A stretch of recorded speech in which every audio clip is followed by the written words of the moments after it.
Okay. Good afternoon, everybody, and welcome. I'd like to call the meeting, the public council meeting for the City of Mount Pearl, April 16th meeting to order. I want to say welcome to everybody this afternoon. It's starting to feel and look a lot like spring. Scared away. Right? It heard you? It heard you? You mean Mother Nature? She? No, it's starting to look a lot like summer, isn't it? It's getting good out there now. Everybody, first of all, obviously entertain a motion to accept the agenda as presented. Moved by Councillor Akers, seconded by Councillor Tessier. Are there any additions to add to the agenda from outside the actual package that's been passed on to everybody? I don't see any. I don't see anything on paper, so that's a good sign. So that being the case, we'll call the question. In favor? Contrary-minded, motion carried. The first item then on the agenda would be the minutes of the action report for the public council meeting of April 2nd. I will entertain a motion to accept those minutes as presented. Moved by Councillor Ledwell. It is seconded by Councillor Stoyles. Are there any errors or omissions stemming from the public council meeting of April 2nd? Errors or omissions only? Going once. Going twice. That being the case, we'll call the question on accepting the minutes. All in favor? Contrary-minded, motion is carried. Business arising now from the minutes of April 2nd. If there's any, please refer to it by the agenda number attached to each item. So I'm very formal today, aren't we? That's because I've got Mr. Pelly here from the Cancer Society, and I'm trying to impress him today. I'm trying to impress Albert today. Not only is he a big shot with the Cancer Society, he's a taxpayer and a voter, Councillor. Let's be on best behavior. Are there any items at all for us to list from the minutes of April 2nd today that are not coming up later in the agenda? Hearing none, I'm going to move along then. Council, we are going to entertain the signing of a proclamation today. It is why, of course, Mr. Pelly is here today. We're honored to do this. We've had the pleasure of doing it for many, many years. And certainly the City of Mount Pearl, I think, has long been recognized as a tremendous supporter of and a tremendous advocate for all elements of battling this dreaded disease. And one of the groups that we've had the opportunity and the honor to work with for a number of years is the Canadian Cancer Society itself. April, of course, is Cancer Awareness Month in the country, and to that end, we are invited every year to sign a proclamation, to raise awareness, if you would, of the realities of cancer in our community, as well as recognizing the efforts of all of those who strive and struggle with this journey through cancer, and those who strive and struggle to see to it that one day the slogan of the Canadian Cancer Society, which has long been that cancer can be beaten, that one day we will actually see that come to fruition and reality. We have in the gallery today, as I introduced, Mr. Albert Pelly, and he is the Director of Revenue Development and Communications with the Canadian Cancer Society. We also have with him today two very special guests. I had the pleasure of meeting them out in the hall, Gerard and Marie Leclerc, and they are guests at Daffodil Place at this very time.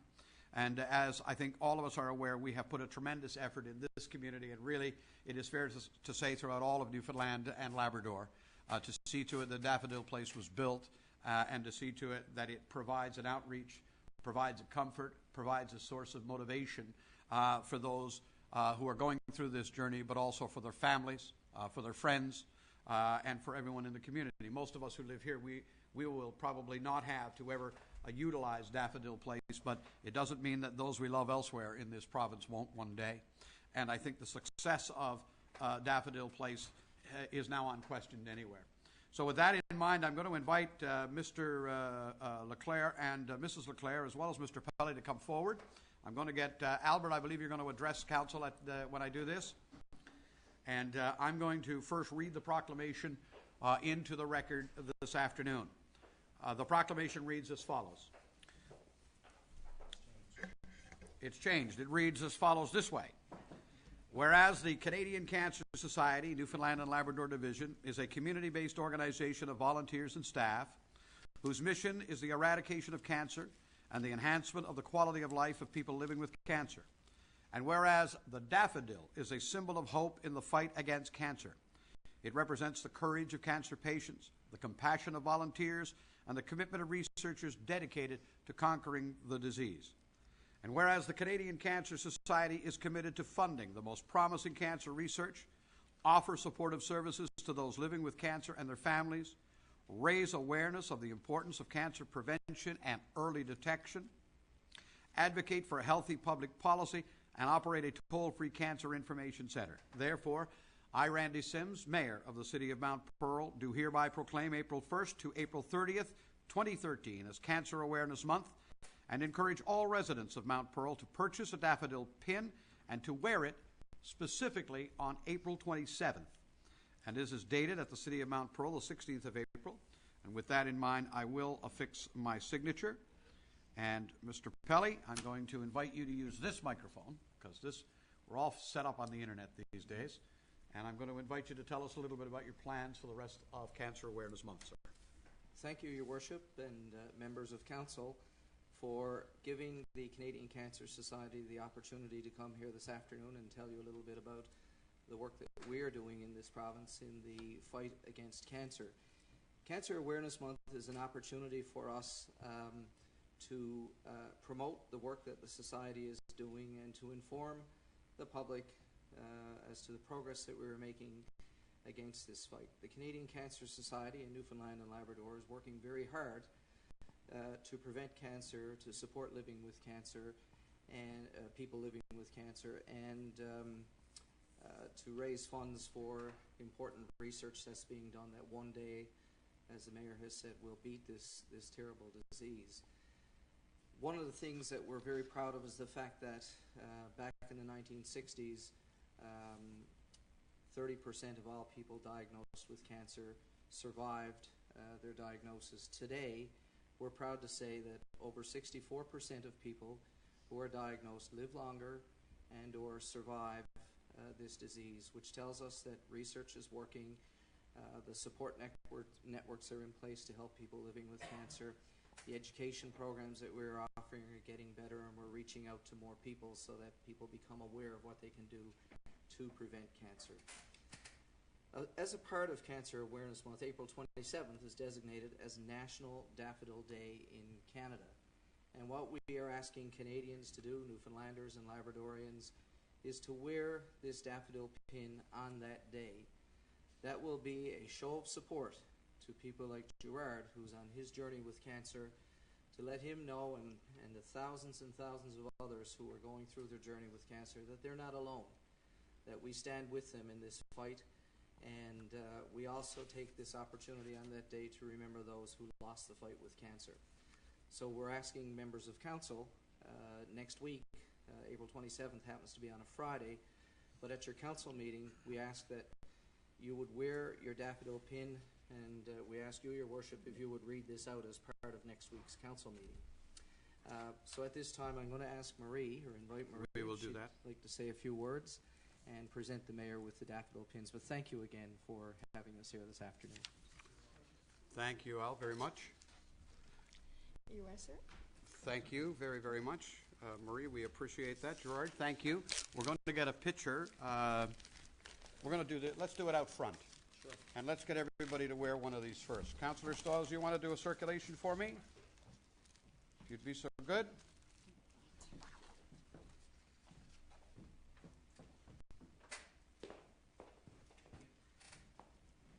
I can't hide the Mount Pearl pen, Al. I'm sorry.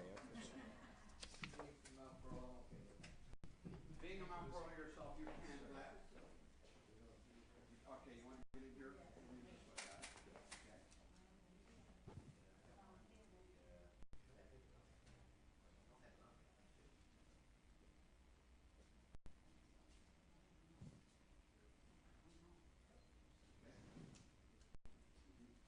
Marie, you want to say something?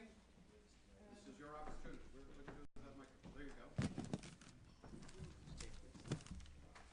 I just want to tell everybody that we really appreciate daffodil. And as you know, we're from Labrador City and we live very far. And so I just want to express how we feel. Jerry and I, we sat down, we talked together, and we spoke about all what daffodil has done for us. We are very impressed with the service that we are receiving from the staff and the volunteer. The accommodation is excellent and very, very comfortable. Food is very tasty and plentiful. We are grateful that we have volunteers to bring us to the hospital and back from our treatment. Daily, they provide us with information we need. They're always at our disposition to help. We appreciate also the wonderful entertainment from people that they are willing to give their time with music and singing. Daffodil is relieving us unnecessary stress by providing us with a place to stay at a very affordable cost. We hope to keep generously giving money. And we have also the pleasure of being with all the guests, and it's a wonderful atmosphere. Thank you. Thank you, Marie, very much. Albert, thank you again. Pleasure. Thank you, And Marie. thank Thank you you. very, very much. Dearly. Marie, thank you very much. Thanks, Al. See you later, folks. Nice to meet you. Take care.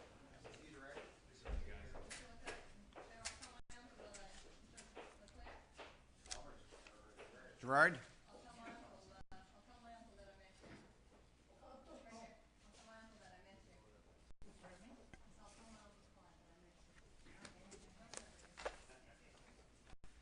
Everybody, thank you so very much. So much volunteer activity and effort. Sometimes you don't really appreciate that guys like Al Pelley dedicate their lives to this. Councillor Paula Tessier works with the Canadian Breast Cancer Foundation full-time, dedicate their lives to this kind of cause. And, it is appropriate that the month, there be a month and indeed a particular day that recognizes all of the efforts of all the individuals who, as I say, they dedicate their talent and their skills, volunteer time, the millions and millions of dollars and billions of hours that go into this. And it's worthy that we recognize it. I'm honored that Mount Pearl is able to do it. Anybody with any comment on it? If not, we are going to move along. We have no correspondence to report at the council meeting to table today, Council. So we'll go directly to committees. First would be our Public Works Committee. Councillor Walsh, if you would. Thank you very much, Your Worship. I'll begin with just a brief update from Public Works. As you know, at the beginning of each meeting, we regularly update, usually on snow clearing operations. I'm delighted to be able to say that we're not going to talk about snow or snow clearing operations today. We're And delighted. that will sort of be in tune with your introduction that spring has actually arrived, and we'll hold you to that as well. Let's hope so. We are obviously transitioning from one season to another right now. In fact, we're about ready to roll out the street sweepers, which is a real visible, a tangible sign of spring. And they, of course, will be in operation throughout the summer months and into the fall of next year as well. Your Worship, one of the things that we were a little concerned about with the use of the automated garbage cart system was that we may have started a reduction in the recycling. Diversion rates did take a dip. I just wanted to let you know, and we will continue to report these regularly, at least on a quarterly basis now. The first 3 months we had 13%, 11%, and 12%. And so far in April, we're tracking at about 12%. We'd like to get these up to 13, 14, 15%, or even higher if possible, but we're doing reasonably well. And I think there was a period of time during the fall when the diversion rates did dip a little bit, and we were understandably concerned about that. But they are where they should be, and I think during the course of the summer we'll particularly see a continual increase heading in the right direction. At least that's the hope. One of the other things I wanted to mention to Council is the first quarter we used 6,200 metric tons. Get that. 6,200 metric tons of salt on the street, so it's no wonder that the place looks a little untidy at the end of the winter season. And of course, again, that's part of that transitioning to a much cleaner, greener, more environmentally friendly city as we move forward. So just a little update for you. One other thing that's not in the agenda that I wanted to mention, Your Worship, this past weekend, I don't know if other members of council were able to make it up, but I did get up there Saturday to the Down Home Expo that was held at the Glacier. By the way, a number of the booth presenters and exhibitors said it was a tremendous facility because of the side-by-side arenas. A number of the people that I spoke to on Saturday, as a matter of fact, two of them happened to mention that they were at the home show. And while the stadium is a tremendous facility, as we're well aware, Mile 1, the floor is really only the same size as the floor at the Glacier. And we double that space for exhibition and that sort of thing. So to have them both there side by side, it was an incredible space, and I think a lot of people appreciate it. For us, we took the opportunity to have a booth there to promote the grass leaf collection pilot that's being rolled out in the next short while. And this is a partnership with Trouter's Special Worm Farm. So what we're going to get into is what's referred to as vermicomposting, which is the mixing of this grass and these worms for composting efforts. And this is a pilot project, as Council is well aware, that we're starting in the next little while. Over the next couple of weeks, these brochures will be distributed to all of the households in the pilot area, which is the area just off Park Avenue. It's an older area, a lot of greenage there, and we think this will be a tremendously successful project. The key, of course, is making sure that we maintain the integrity of the leaves. It will take leaves and it will take twigs, but trees and stumps and dog feces, that sort of thing, or chemicals or chemically treated grass even, that sort of stuff is really not to be included. So the integrity of the bags of the leaves are really, really important in this pilot project. This information will be circulated. We did have an opportunity to highlight it there, and it was really, really well received, apparently, by the people who came by the booth, and they had a lot of visitors. As you know, at the Down Home Show, this is not all about Mount Pearl. This is a show that attracts people from the entire region. And what was interesting was there were a lot of comments from residents and visitors who really spoke about this very, very positively. So it was well received, and we're looking forward to rolling it out. That's it for me, Your Worship. Thanks. Councillor. I didn't do the zip lining, but I every now and again my head would go up when I was in the main arena and see somebody going across the ceiling. But yeah, it was kind of an interesting thing, but I didn't try it, no. Councillor, just for the purposes of clarification, I want to go back to something in your report and ask you to maybe expand on it just for a moment. The diversion rate for recyclables during the first 3 months. The way it's written, the impression is that 13%, it almost implies that like only 13% of our community is recycling. That's just for the purposes of everybody. How do we actually calculate the 13? It's not the numbers that we're dealing with here, right? It's the weights, right? No, what we're suggesting is that 13% of the waste, the solid waste that would normally be or typically be at Robin Hood Bay is actually being diverted for recycling. So that's actually fairly good. And it's done by weight. It's done by tonnage. As you know, the garbage trucks that visit Robin Hood Bay are weighed. And when we began the recycling program, part of the process that we were trying to achieve was actually to have the diversion or the matter that will be taken out of Robin Hood Bay actually help pay for the cost of recycling. So when we talk about 12 or 13 or 14 or 15% diversion, this would normally be the percentage of waste by tonnage that would have normally gone to RobinOd Bay. And that's the point. I don't want people to have the impression that, well, you mean there's only 13% of the community not at all. participating. No. And that's a good point, and I'm glad that you raised that. A lot of percentage of the community participating. We're probably, in terms of the number or the percentage of participation, is probably over 80%, if not higher. I know I can speak definitively of the street that I live on. There's not a garbage day goes by that you don't have the blue bags out as well. So people do participate, but when you think of tonnage, Your Worship, while paper is a little heavier, the tins, for example, you could have 8 or 10 or 12 bags of tins and pick them up in your hand. So it doesn't add up to a lot of weight. And when you measure diversion, you're actually measuring it by weight. By weight. So when you're talking 12, 13%, that's a considerable diversion rate. How does that relate to what would be considered the national benchmark for the recycling of these particular materials? Isn't it somewhere around 13 I don't have 13 national to 15%? figures. Do you? But if you're running around 15%, Yeah. you're doing pretty good in Canadian, the numbers that I'm aware of. That's the right hand Canada. So we're running. So we're only as good as the rest of the Canada. No, I say that. You mean we're only as good as Atlantic? We're not even as good as the country? Well, We're Your talking Worship, Mount Pearl here, my son. yeah, well, you know, we're probably not at the national, but you know that shouldn't be surprising. We're actually only doing two-stream recycling for about 3 or 4 years.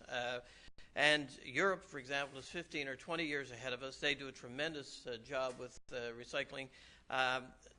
The rest of the country, in many parts of the country, particularly BC, Ontario, they've been at least 10, 12 years into it. So we're getting there. I think 12% is a reasonable good rate. As I said, we're striving to hit the 14, 15% mark, but I think we have to be patient and we have to continue to do what we're doing here now, which is, educate people, make them aware of it, continuously remind people of the importance of recycling and what it does in terms of diverting waste to the landfill. I mean, it's tremendous. It's a tremendous effort and well worth the effort in terms of the dividends it pays for the environment. Amen. So 12, 13% isn't bad. It's not where we want to be, but we're moving in the right direction, I think. Just a question, Your Worship, on Councillor, the Deputy grass Mayor, clippings, Councillor Walsh. So anybody who has their lawns treated by these lawn care companies should not put the grass clippings in. Is that a fair statement? No, I don't think that that's the case because now they're not using chemical treatment. It's a solid treatment now. Is it? Can you clarify that? Mr. Randall? Clarification there, yeah. What I understand is you can't have pesticides. It's the chemical treatment, Jim. It could be, Deputy Mayor, it could be something to do with if there's any certain other fertilizers like lime. I don't think that's a problem, but I can get clarification. It's the pesticides. It's the chemicals that cannot be in the leaves and the grass. Will that be clarified in the little leaflet that Councillor Walsh said will be sent around? Because I've had a couple of people ask me that. So does that mean if I get my lawn sprayed or treated by these lawn care companies, can I not put my clippings in? So is it going to be outlined like what chemicals, if they're doing their own, I guess, administration or spraying of their own properties? That's what we're more concerned with, hey? I can tell you that in this particular initial circulation, Deputy Mayor, it's not there. The information is not there. And to be honest with you, I think we'd have to check on it. But my understanding, and I stand to be corrected, obviously, because I'm not sure, my understanding is that when we were chemically treating the lawns with sprays, it was a little different than the process that's been used now. Maybe the end result, though, is that there's still a contamination by chemical. So we'll check into it and get back to you. It's an excellent point. It's not addressed in the brochure, however. So maybe that's something that needs to be added, or we have to have a supplement or something else sent out to residents. It's a very small area, so it wouldn't be a lot of work for us to send out an additional addendum to that. Sorry?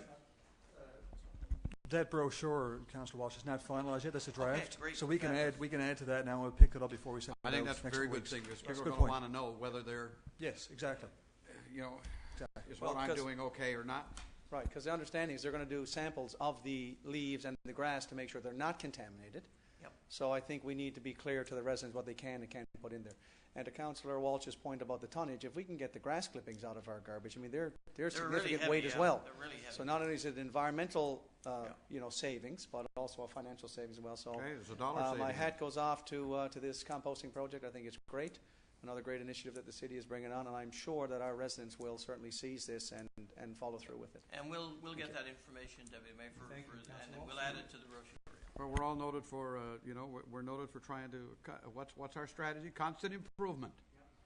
So this may be a way to do it. I'd like to be able to say at some point, I'm up for the challenge. I like challenging Mount Pearlers, and I'd like to be able to say that all of the paper and all of the plastic and all of the tin that's in our waste stream represents 22% of everything we take away. Right now, we're taking 12% of that 22% out of the waste stream. Let's get the. We're taking 50% of the 22. Well, let's get the rest of it, right? Let's get the rest of it. That's where I am, right? And I know that Mount Pearlers are up to that kind of challenge. But so far, so good. Excellent. Thank you, Councillor Walsh. Anybody else with a comment? No. We'll move to the next committee then, Community Services Report. Councillor Tessier. Thank you, Your Worship.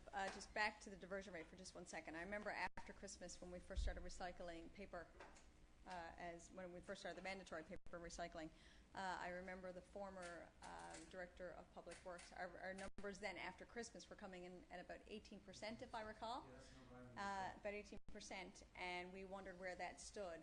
And they said that generally, places like the Halifax Regional Municipality would be envious of 15% diversion rates. That was their goal at the time, just for every day, not just post-Christmas, but all the time. So, yes, there's room for improvement, but it's very darn good. All right, short agenda this week. The committee has been advised that approval has been given to the MS Society to hold their annual walk through the Mount Pearl streets with 3 rest stops surrounding the walk site, which is located at the Reed Center. That's going to be on May 26th, and all the required paperwork is in place. And you talk about great people doing great things and raising money for wonderful causes. This is another one, and it is just for the information of council and the public. The committee is recommending approval to release the remaining funding, which is $80,000, to the Mount Pearl Sport Alliance for minor sport groups as per our MOU. And that is also for the information of council and the public.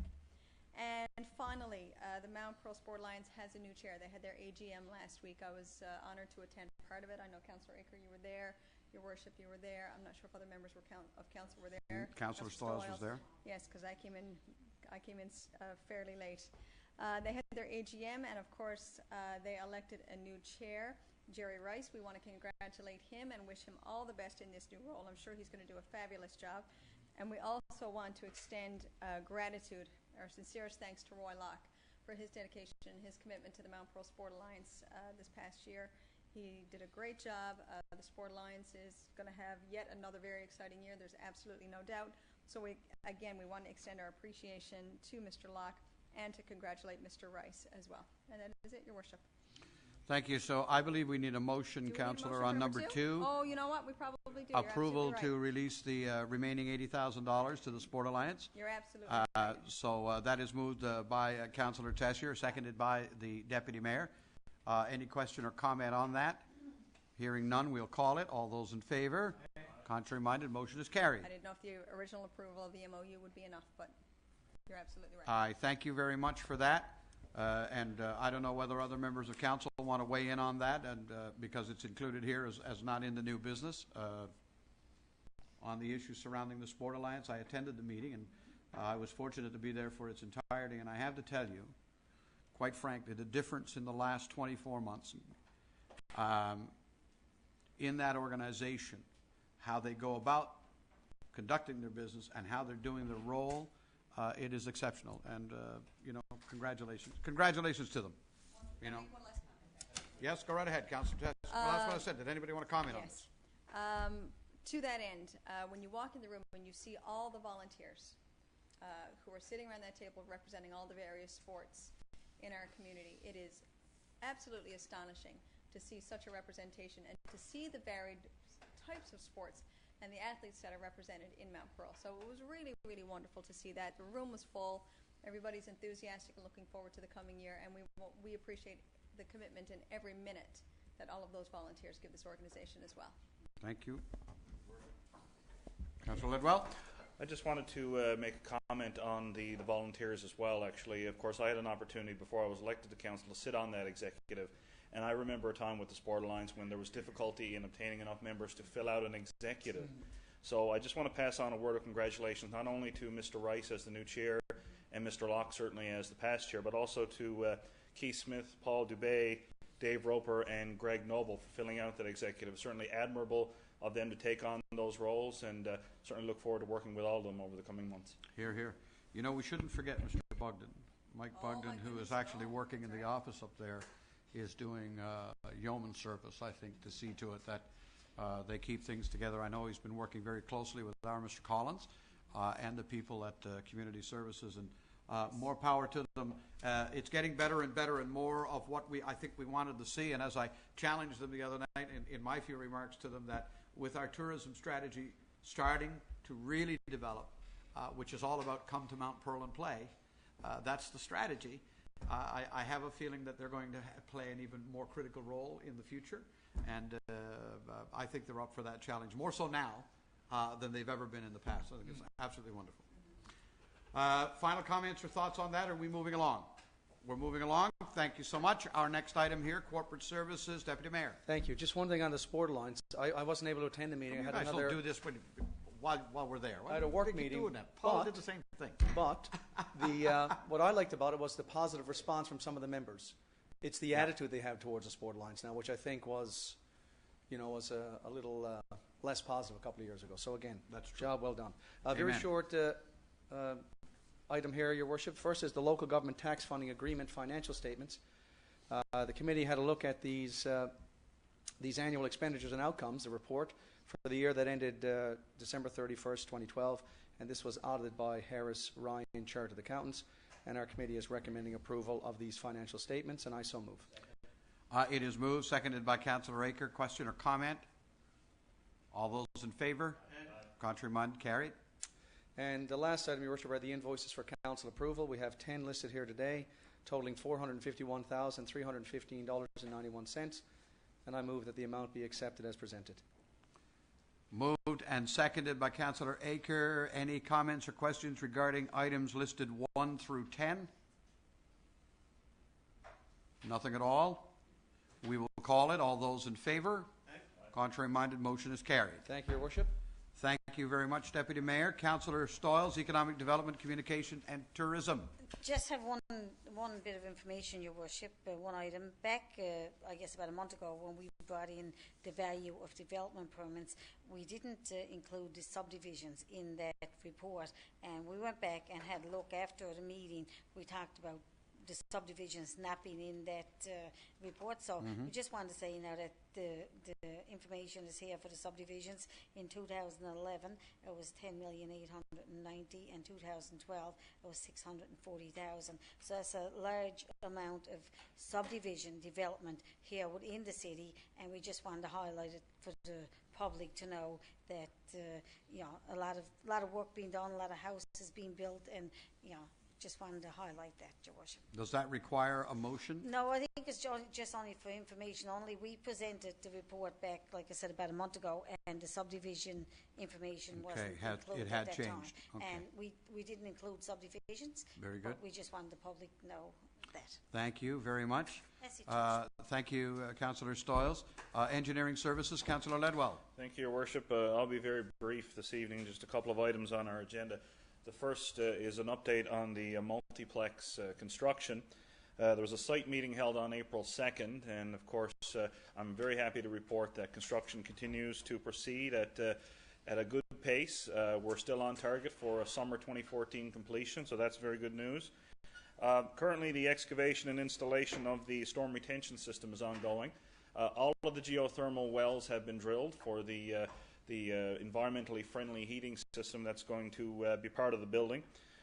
Speaking of heating, the heat exchange unit that's going to be a large part of that system is being delivered to the construction site. Currently it's going to be stored on a piece of the Reed Centre parking lot, which is near the construction site itself. Certainly sort of want to make the public aware that it's going to be there until it's available, or I guess are ready for use within the construction of the facility itself.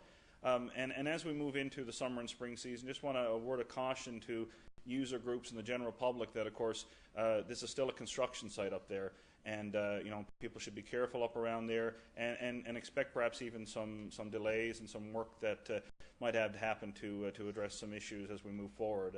So that's just a quick reminder. And finally, I'll just interrupt you for a second, Councillor. Sure. Are our own occupational health and safety people being fairly stringent about activities that are happening there, or does that fall into our area of responsibility? I'm just curious. How's that working? I know we have some oversight on the construction and engineering and things like that. Would safety issues and that fall into our purview as well in this context?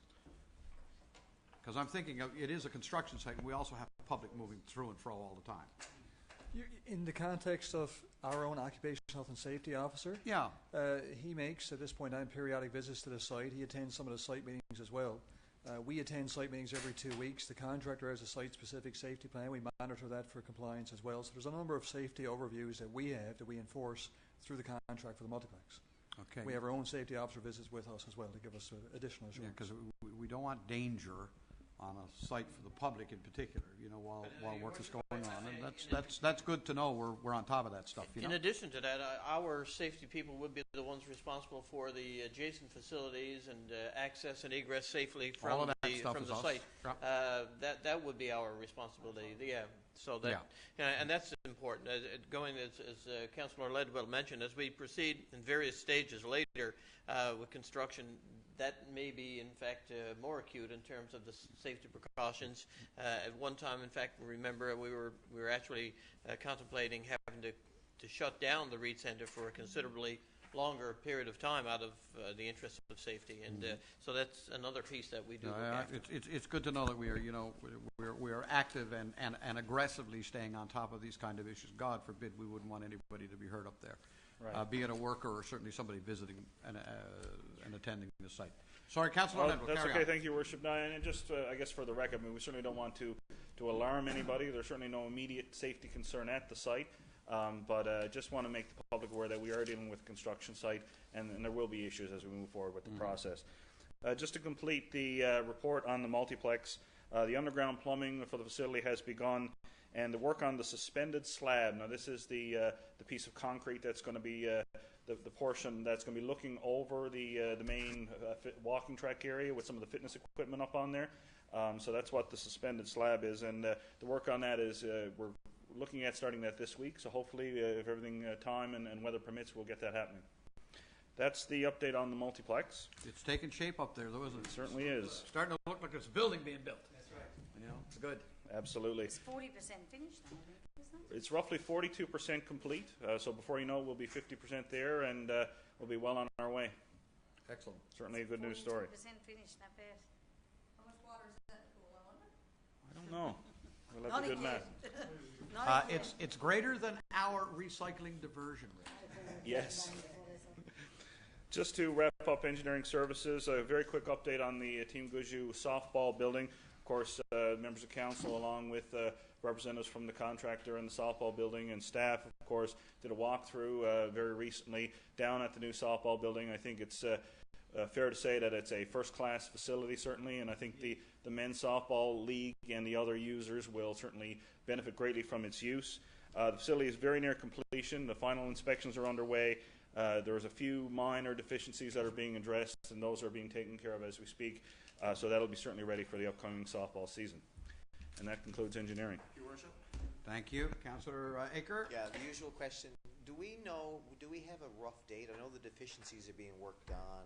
Are we thinking the end of the month? Do we have a rough timeline? Because I think When are we cutting a ribbon? That's basically the question. Thank you. Councillor Aker, I think within the next couple of weeks or so. It's hard to put a specific date on it, but certainly within the next couple of weeks. Most definitely ready for the beginning of the softball season, I would suggest. End of the month. End of the month, let's say, sure. They're starting up on May 13th. Okay, thank you. Any other comment? That concludes engineering.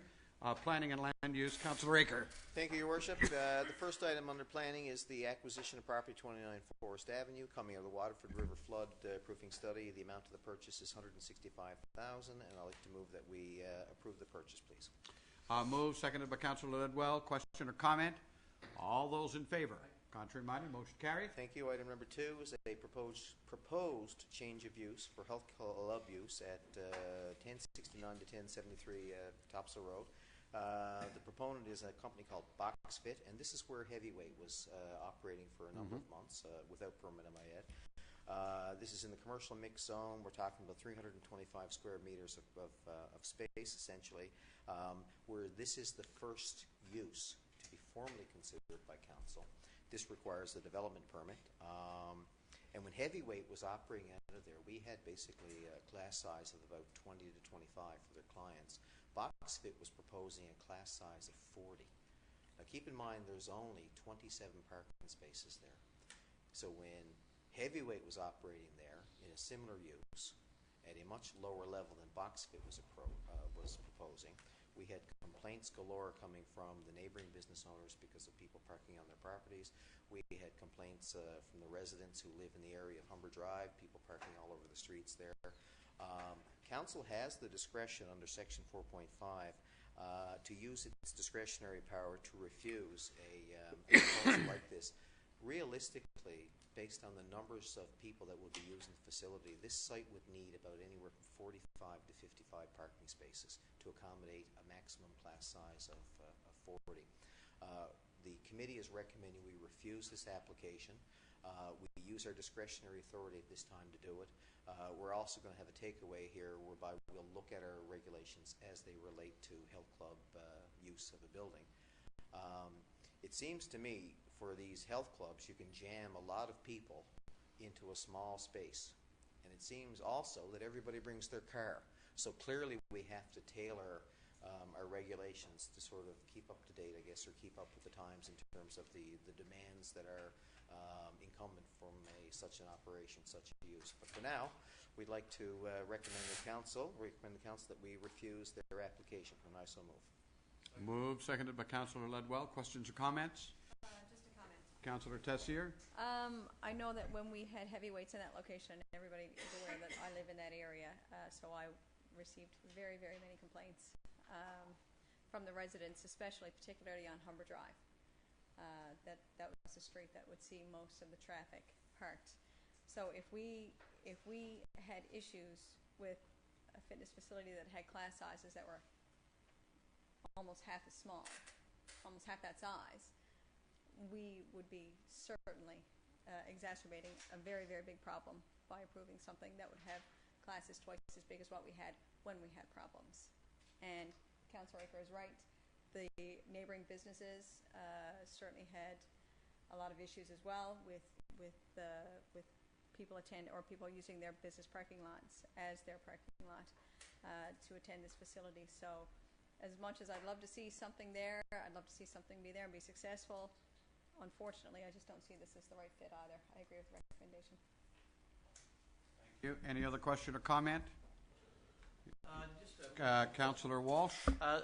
Unlike the other tenant, the tenants, the Box Fit Health Club, they haven't actually been in the building or using it, have they? No. Okay, so this is a properly processed application, and it wouldn't change my lack of support for this, because I don't support it for the same reason that are mentioned in both in the staff review and in the committee review and Councillor Tessier's comments. But when people actually go in and they start the business and they don't have occupancy permits or permits to operate the business, it makes it that much more difficult, which was the case with the previous tenant. Thanks very much. Thank you. Yeah, Your Worship, I mean, we have no issue with the building. It's a good building. It's a good use within that zone for that location. This is purely over the amount of parking. That building is relatively large compared to the lot size. There's not enough parking there, and without any malice, we don't think that they're going to have a good long-run fit in that neighborhood, right? So the motion stands. Thank you. Thank you. We will call the question then. All those in favor of the motion to reject the application signify. Contrary-minded, motion is carried. Next item is a proposal from E.C. Boone, 27 Corey King Drive, to put a billboard there. It meets all of our development standards. It's 100 meters away from other billboards, or more than 100 meters away. It's near a residential zone in Paradise. The town of Paradise was contacted and given notice of what we were doing. We didn't receive any negative feedback back. So on the residential side, we're quite comfortable with recommending this. We see no other reason not to, and I so move. Moved, seconded. Question or comment? All those in favor? Contrary-minded, motion carried. Please note that Councillor Stoyles has abstained from this vote for potential conflict, I'm assuming is the... It is. Go ahead, thank you. The next item, we're seeking approval from Council for a development permit to be issued related to 877 Topsa Road for Shepherd Case Architects, and this is the drive-through bank facility that Rady Kilowatt is proposing to build there. A little bit of history. This site was previously zoned utility, and now it's been rezoned through a process we went through this past winter. It's been rezoned now to commercial mixed, so the bank that's proposed is a good fit for the zoning. The architect has stood by all of the proposal that came through here for the purpose of the rezoning. This is coming in exactly the way it was proposed. There's been no changes, no amendments. The issues here basically were the location relative to some of the residential houses that are west of the property. The architect has located the bank building as far away as possible from those houses. All the required buffering is there, along with privacy fencing to ensure that we minimize the intrusion in terms of the residents that live nearby. And in addition, there is a drive-through here, which is not a very intensive drive-through. It's not like you see at some of the fast food chains, but there's more than adequate stacking space there, so we don't get any spillage out onto Topsa Road. So I'd like to move we approve the building for Shepherd Case at 877 Topsa Road, and as well approve a subdivision agreement, because this land was originally owned by Newfoundland Power and is now being sold to Ready Kilowatt. So we need those two things in the motion. Thank you. It has been moved and seconded by Councillor Ledwell. Questions or comments? This is the one where we had Councillor Stoyles? we had the public hearing, right? And a number of residents came and that. So this is the same same one, and the residents certainly felt that they didn't have many concerns. No real issues with it I at all. mean, the area has been there for a number of years. There was a bank there in the past, and now it's being redone. Yeah, and at the hearing as well as the briefing session related to the zoning, some of the residents did express some concerns. But I must say, I think the architect, considering the zoning that's in place in that area, which is all pretty much commercial mix, did a good job of trying to locate the building and handling the buffering and the privacy. Handled it quite well, actually, to minimize the impact it would have on the neighbors. Thank you, sir. We'll call the question then. All those in favor? Contrary-minded, motion is carried. Now, we do have an example here with Action Climb, who are operating at 8 Trout Place. This is an example of somebody who jumped the gun here. They're operating basically without a building or occupancy permit. They have made application to us, but it seems that from the time they made application for and got approval for a development permit, basically they have not lived up to the requirements in the development permit. For example, one of the things that we require would be that they would take their plans to the provincial government in terms of determining the number of washrooms and the like, right? We haven't heard back from them. We have heard recently from some residents of the city that they're now up and running without the permits in place. So these outstanding issues for the tenant, we're waiting on the plans, and we're also waiting on the Service Newfoundland and Labrador permit. And in addition, there's an issue with the parking lot in the fact that as part of the development permit for Trout Place, and this applies to LJP Holdings, we don't have the parking lot paved as was a requirement. So these things need to get done, and we need to, at this point in time, I guess get their attention and ask them to cease operation until they get the paperwork done and put a plan in place to pave that parking lot. So I'd like to move a cease and desist order against Memories Forever and LJP Holdings, and Memories Forever is operating as Action Climb Incorporated, and I so move. Moved, seconded. Questions or comments? Just a question, Your Worship. Councillor Walsh. The only familiarity that I have with Memories Forever is that it has a limousine service and that sort of thing. Is this a subsidiary company, or is it completely separate? No, this is the company, isn't it? Is it not? And the other question I asked, and there's no information in this either, actually. The other question that I asked, or was going to ask, is Action Climb seems to sort of indicate that it might be something similar to Walnuts. They applied originally for an indoor family, recreation facility. Is it actually a climbing facility, or is it is, or it is not? Okay. Mr. Yevchak, you wish to provide some It is a family facility with children and adults, and it's meant to be a kind of an amusement area for children, and that's why. Area. Yeah, Kind of like a totally two-wheeler. yeah, that kind of similar to that. And the issue we have is without those permits, we have they're now operating with children there, so we want to deal with it. Yeah, and so the issue here is just a non-compliance, but it seems like it would be a reasonably good fit for the area if they can come up with the changes, revisions, and be compliant. I totally support the cease and desist. We can only be so patient, obviously, and asking for them to comply. But it seems like, having said all that, it might be a nice fit if everything were in place to support that. Absolutely. We really have no concern right now with the operation. They have bouncy castles, climbing walls, they have trains and tracks and birthday parties, and I was up there on Saturday, and I couldn't get in because I wasn't allowed into the birthday party. The parking lot was a mess, and that's probably the best way to put it. They're parked everywhere, and, if we had it paved and marked, it'd be a bit more orderly. So there's safety concerns, yes, inside with some of the parents, but also there's safety concerns in the parking lot, too, because it's not I wonder, properly was marked. it partly because of the time of the year, like you We haven't pave heard in the a word. wintertime. I think what they gave us the heads up, I can't speak for the department, I know as a council, we got a complaint, I think, from a resident who was taking their son or daughter there and had a little bit of concern about the safety, I guess, more in terms of supervision and padding and that kind of stuff, right? But the concern is not so much at this point with the operation, but the concern is, and it's not just paperwork, it's making sure that all the things that are required by the different levels of government get taken care of for the safety of those that own the building as well as those that use the building, right? Yeah. So On here that we- note, then, we will here call we the go question. All those in favor? Aye. Contrary mind? Motion carried. Abstain, Your Worship. Once again, abstaining for conflict is Councillor Stoyles. Next item is a referral from the Town of Paradise. It's related to a regional plan amendment number 1 for 2013 on St. Thomas Line. The committee and the department have reviewed this. We have absolutely no concern with it, and I guess we just want to entertain a motion for the record to say that we approve, and that'll be sent off to the Minister of Municipal Affairs, and I so move. Moved, seconded. All in favor? Now, I Just for skipped one. correction, we're not saying that we approve. We're just saying we don't We have no any, comment. We don't have any That's comment. quite correct. You're right. Yeah. Yes, you're right. Motion's carried. I don't want to get any phone calls from people in Paradise. Your Worship, I skipped an item, and it relates to a variance for a shed on 49 Ashford Yes, you Drive. did. That's why I got That was lost. Okay. sneaky, huh? Yeah.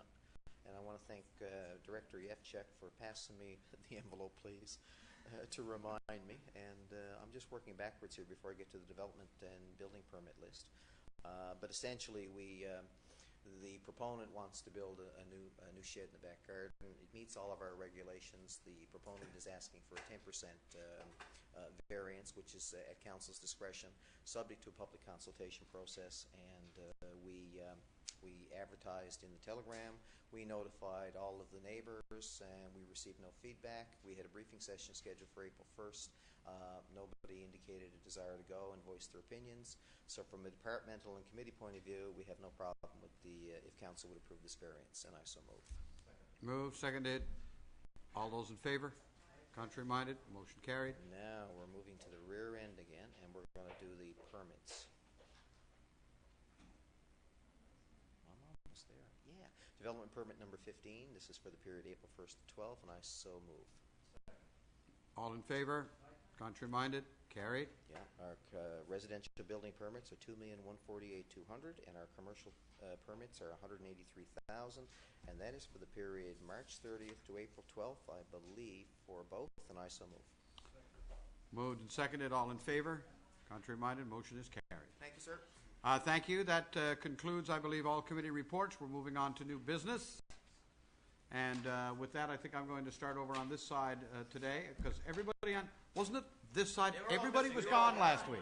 They were all gone, right, at our last council meeting. So we'll start. Well and safely, that's the main thing. So we will start on this side. Councillor Aker. Yes, Fortune, Florida, and I believe Europe, right? yeah. You know, close. So you lost. Yeah, I lost, basically. Yeah, you Well, lost. no, I think actually, Fortune is a nice spot, actually. Well, I won, actually.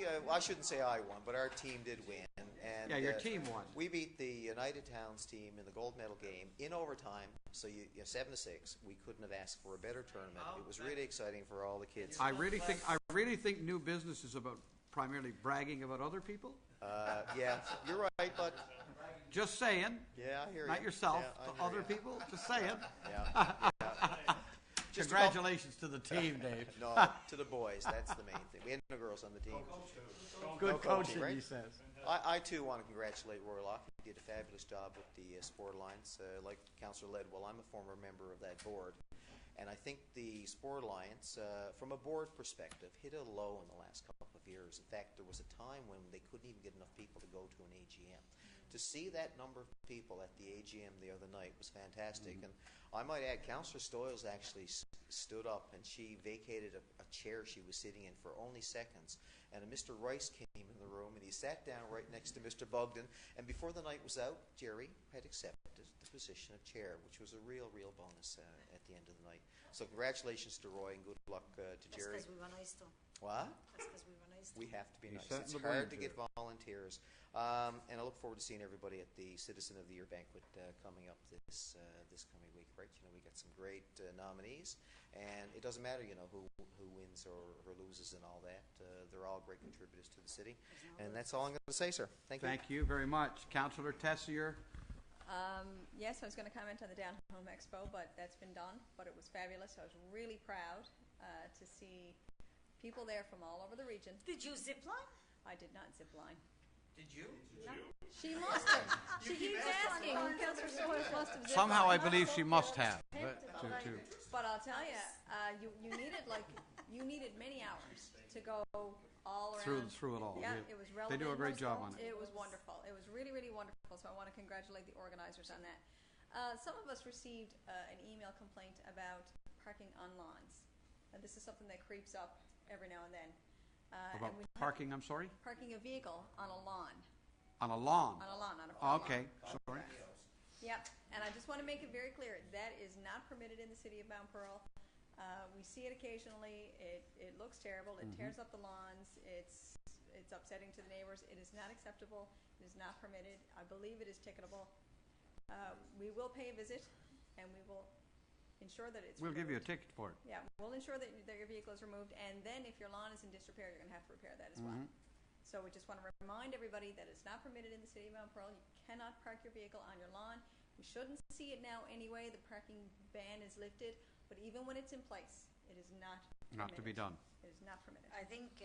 Thank you. I think Councillor Stoyles, I comment? wanted to make a comment on that. I think the complaints that we received from the same gentleman was rental properties, and he indicated that to me a number of times, that on both sides of this gentleman's house is a rental property, and that was a big concern.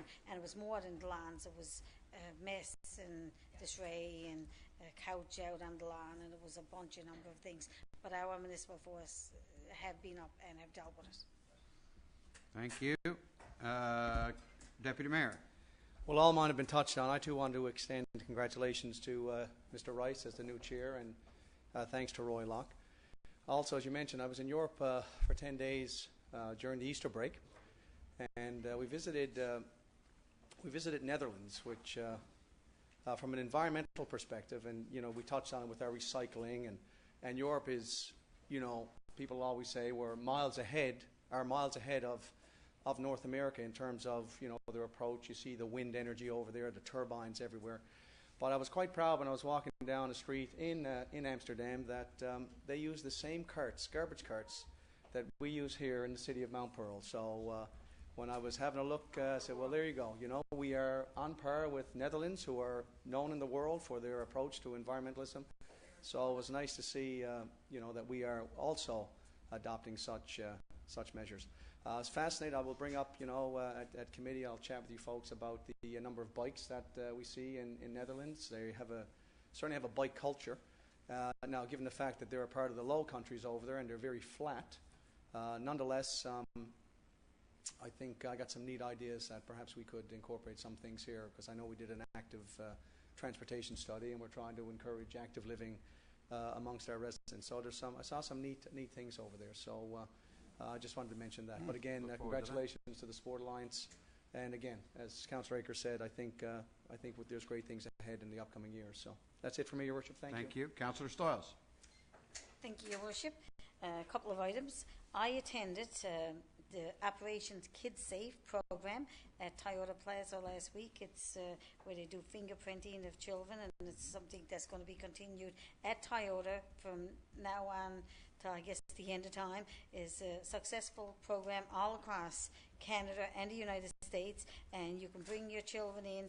I think the child has to be 3 months old, and up to age 14 is who they're doing, and it's a digital little machine, and it takes the child's prints, and they will take the name and everything and give you the information, and then it's erased from their screen. They don't have it anymore, and you keep it, and you change the picture every year or every 2 years, and it's something for safety all across the country, and it's a great program, and want to say hats off to Toyota and thank them for inviting us to take part in that great community event that they have that's going to be continuing on. Also, the other two things I want to mention, Your Worship, was former Councillor Ed Grant. He's been appointed to the Waste Management Committee as chair of the Waste Management Committee. It was official, I guess, about a couple of days ago or last week. I received an email, and it's great to have him. Ed served, of course, here for well over 20 years, 24 years as a councillor. He served on that committee when he was a member of this council. Now he's chair, and I'm sure he's going to be looking after the well-being of the whole region, and I want to say, hopefully, get you to send a letter of congratulations to him. Already done. Already done. Great, you're way ahead of me. That's wonderful. And also, Your Worship, another thing that I noticed that I want to mention is that the Hiscock House on Jersey and Smallwood has gone. And a little over a week ago, I was driving by on a Sunday night, and I was saying, oh my God, what's different? And of course, as soon as I was driving up Smallwood Drive, I noticed that the house was gone, and I understand it's going to be a duplex there, and a lot of residents have been saying to me... We don't understand that yet. There is an application going through the system, however. An application in for a duplex, and a number of people have been saying to me, what's going there, and glad to see that a new home will be built there. And that's what I said to them. We're not sure exactly what's going to be there, but there's an application in for a duplex. Anyway, that's it for me, Your Worship. Thank you very much. Councillor Walsh. Thank you, Worship. Just want to mention that two of our three, I guess it wasn't available in Fortune, but 2 of the 3 councillors mentioned about the automatic garbage system, or the cart system, at least in the Netherlands.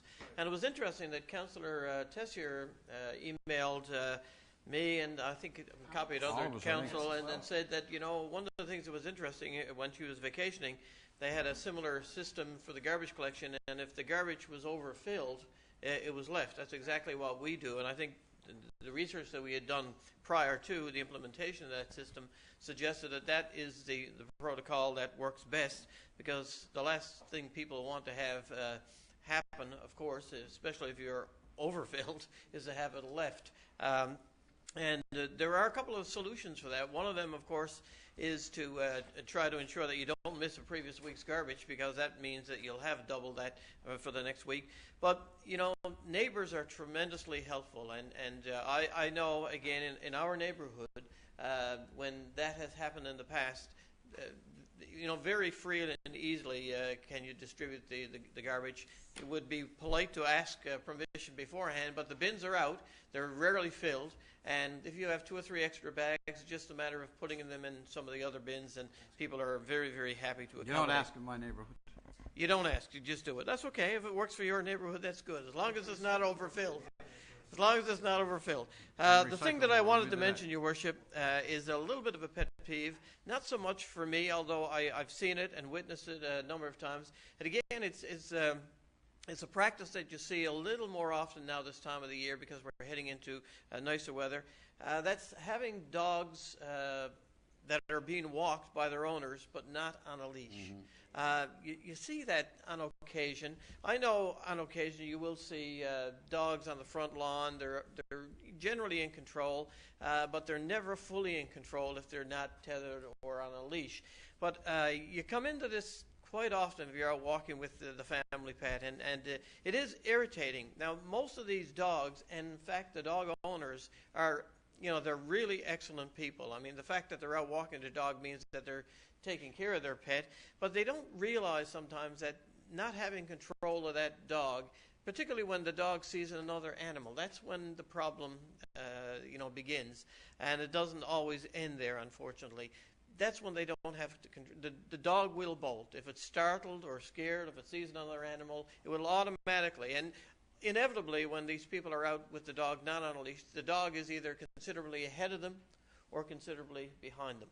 And you really don't have control of it. So I'd just like to take the opportunity to remind residents in Mount Pearl in particular, if you're out with the dog, which is a fabulous thing, continue to do it, but keep the dog on a leash. And you can get the leashes now that extend to quite a distance, and they can have a fair amount of freedom and still not be a bother to anybody, and you still have full control of the dog. So I'd just like to remind people to do that because, Amen to that. Yeah, it's been mentioned by a number of people, and my wife, who happens to walk the dog most frequently, gets really, really annoyed by it.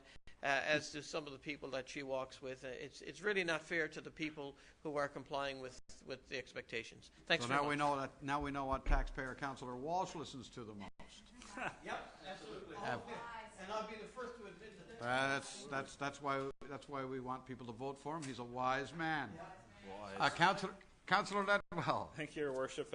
First and foremost, I just want to share with Councillor Aker, as he was talking about the short lull in the Sport Alliance fortunes earlier, Councillor Walsh turned to me and commented that that's because they got rid of you and I from the board. You were the two that take that moved for on. what you will. Oh, my. Yeah. I laughed it off. Your Worship, I just want to make a very quick mention. The North East Avalon Joint Councils are meeting next tomorrow night, the 17th of April. It's being held in Avondale, and I'll be representing the city in my role as representative on the Joint Councils at the meeting tomorrow evening, so looking forward to that. I also just want to make a comment on the Citizen of the Year banquet that's upcoming on Saturday evening. Of course, we've got quite a list of nominees. I want to pass on congratulations to Shirley Boone, Carol Ann Kellaway, Cliff and Carol Peddle, Barbara Pridham, Sadie Sims, Sherry Snow, and Steve Watson. And then that's quite an esteemed list of nominees. And Boy. I think it's worthwhile saying that with all the years that these people have put into volunteering in our city, it's almost like it's a Lifetime Achievement Award as much as it's the Citizen of the Year award. They've all got great accomplishments in this year, but certainly it's a lifetime that they devoted to their community. So congratulations to them all, and certainly a thank you to the Kinsman Club for putting together such a fine event, and of course a thank you to our staff for assisting them. Amen, sir. Thank you very much. Just a final comment then from me, if I might, to notify council. As you know, we've been doing a tremendous amount of work over the last few weeks with the situation involving the new fiscal framework for municipalities. You will recall we have found ourselves $743,000 short one morning, and it was surprise time. We are going to be, obviously, and we reassured people we're going to be able to manage around that. The 7 major communities that have been impacted by that, the City of St. John's, the City of Corner Brook, Mount Pearl, Gander, Grand Falls, Paradise, Conception Bay South. Don't know if I've got them all. I think I did. I think so. And Gander, I think I mentioned. We have agreed as a group that we're going to try to get together in Gander and hold a preliminary meeting before we actually begin any formal discussions with the Ministry of Municipal Affairs, with the minister. To that end, the effort to coordinate the meeting is going to be handled by the mayor of the capital city. I think it is I'm not sure, but I certainly felt, let me put it to you that way, I certainly felt that as the mayor of the capital city and the largest of the communities involved, having St. John's aid and coordinate that activity was a positive one. We're running into a little bit of a difficulty getting together with the 7 mayors because, quite frankly, this time of year, we have so much on the go.